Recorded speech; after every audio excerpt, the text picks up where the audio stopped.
Hi guys, my name is Kaylin Davis and I am here today to give you my informative speech on topic Roberto Lugo.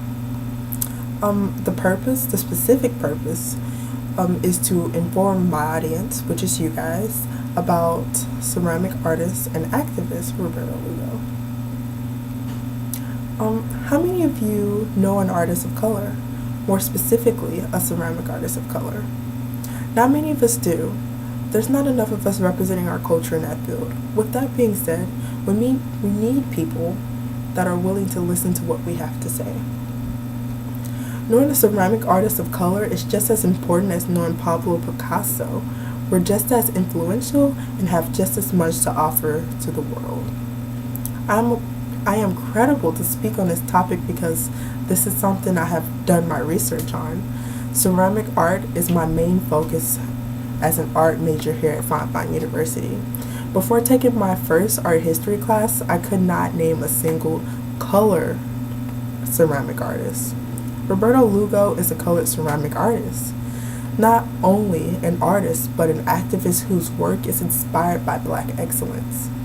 The first thing I would like to do is give you a little background on Mr. Lugo.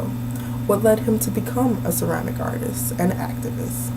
Secondly, I want to discuss what made him different from any other ceramic artist. Finally, I will then explain why you should take the time to search for more ceramic artists of different ethnics. Looking at an artist's work, it's important to understand where they're coming from, or you can completely miss their message. What led Roberto Lugo to becoming a ceramic artist and activist? Well, he had a group of friends and family and mentors that showed him love and support. Roberto told Ceramic Arts Yearbook 2017 edition in an interview that, without a doubt, it was my first ceramics class at Seminole State College in Stanford, Florida. I felt like I had finally met the community I had always been looking for. Not only is this class significant because it was the first time I sat at a potter's wheel, but it was also where I met my wife. He then explained that my childhood molded me into the person who feels subhuman. So in order to pursue any career, especially in art, I needed someone there to constantly reassure me that I had something to offer. And continues by telling the interviewer, I had yet to see myself as an artist and always felt like another, but my professor Jay Spalding supported me and saw my potential.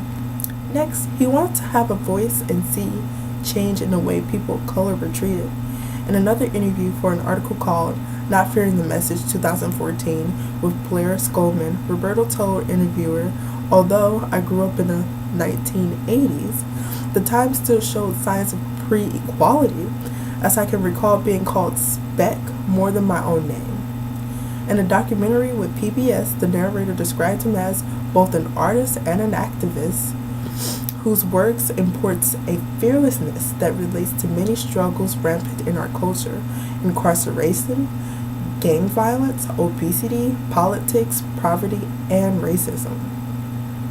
With the support of close ones, Roberto can tell his story through his art while also fighting for respectful treatment of people of color. Secondly, what made him different from any other ceramic artist? Roberto strongly challenged people's beliefs. In the same interview with Blair, Not Fearing the Message, Roberto explains, my work naturally took its course because I found myself surrounded by great people, but people who nonetheless needed to be surrounded by more diversity. I felt a calling to represent the people who will never get to throw on a wheel, put their faces on pots, and tell their stories. Blair continued by stating, the emotions of his work made it necessary to add humor in order to deal with these issues. His style is what also made him stand out.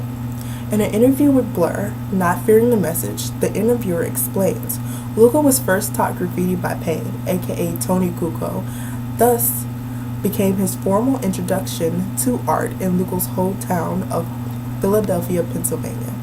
Blair continued by stating, skillfully combining the documentary and political aspects of tagging meaning graffiti, with the permanence of clay, Lugo is foregoing a dialogue that combines both disciplines into a personalized experience that has long been a touchstone of his crafting. While Lugo challenged others, he challenged himself as well, developing his own style of art to reach different people in different ways. Finally, I want to explain why you should take the time to search for a ceramic artist of color. It would keep you educated and aware.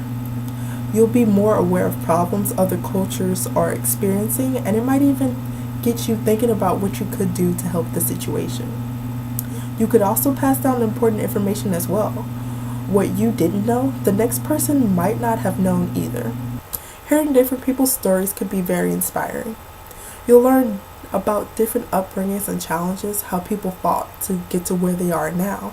Things like that tend to show how anything is possible and can inspire you to chase a dream or give you hope in a bad situation. It could also inspire you to help others, giving back and helping to change bad views in the world. Listening to what people of different ethnicities have to say is very beneficial, especially when so many workplaces are becoming more diverse. Today, I first explained what led Mr. Lugo to become a ceramic artist. Secondly, I discussed what made him different from any other ceramic artist. Finally, I explained why you should take the time to search for more ceramic artists of color. After all, if you had a story to tell with the intent of making a change in the world, wouldn't you want someone to listen? Thank you guys.